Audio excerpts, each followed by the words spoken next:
Assalamualaikum dan salam sejahtera. Hari ini saya akan berkongsi sebuah perjalanan Cikgu Safwan. Teruskan bersama saya. Selepas SPM, saya melanjutkan pengajian di peringkat Ijazah Sarjana Muda di Institut Pendidikan Guru Kampus Pulau Pinang dalam bidang Matematik Pendidikan Rendah.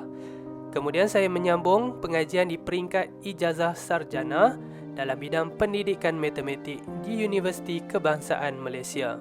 Saya telah berkhidmat dalam bidang pendidikan selama 8 tahun dan saya mengajar 2 subjek, iaitu subjek matematik dan juga reka bentuk teknologi. Selain daripada mengajar, saya juga terlibat dalam sukan memanah sebagai jurulatih sekolah dan saya juga terlibat dalam melatih murid-murid dalam bidang robotik dan juga STEM.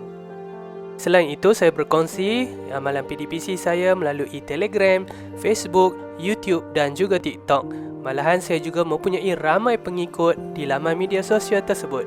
Melalui perkongsian yang saya lakukan, ia sedikit sebanyak membantu guru-guru untuk mendapatkan idea bagi melaksanakan PDPC di sekolah masing-masing.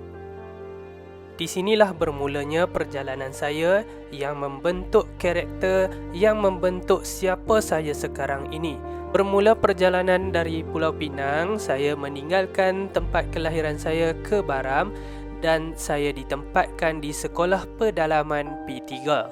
Permulaan karier saya sebagai seorang guru bukanlah mudah.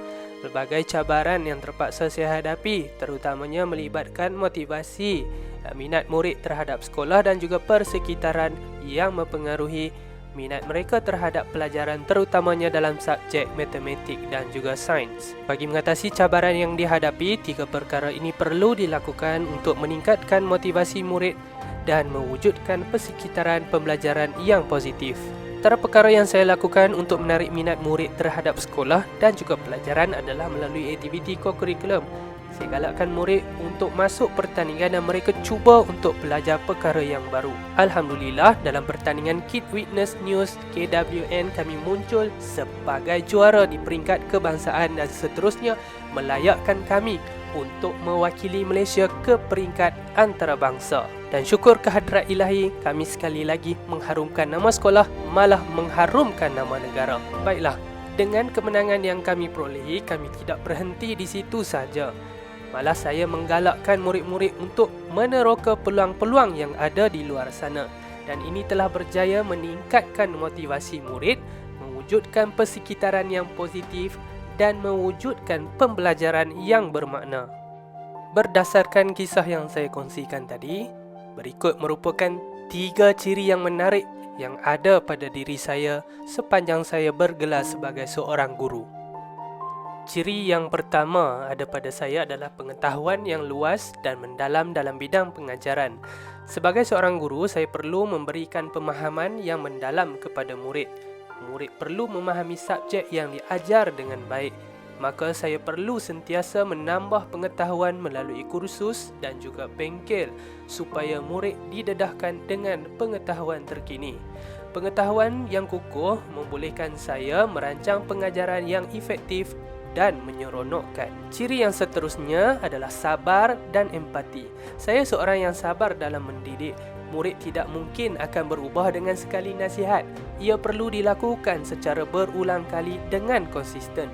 Ciri empati pula membolehkan saya merasai dan memahami perasaan serta keperluan murid saya.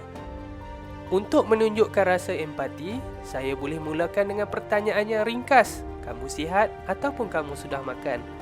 Kesabaran dan empati membantu saya membina hubungan yang baik dengan murid, mewujudkan suasana pembelajaran yang positif dan mendorong murid untuk berjaya. Yang ketiga, saya adalah seorang yang bersemangat.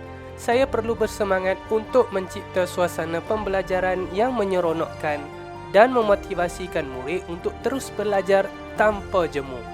Dengan semangat dalam kerja, saya dapat memberikan inspirasi kepada murid untuk lebih bermotivasi bagi meningkatkan pencapaian akademik dan mengembangkan potensi diri mereka. Perjalanan saya sebagai seorang pendidik dipenuhi dengan inspirasi daripada mereka. Mereka juga menjadi sumber ilmu dan pengalaman yang berharga buat saya.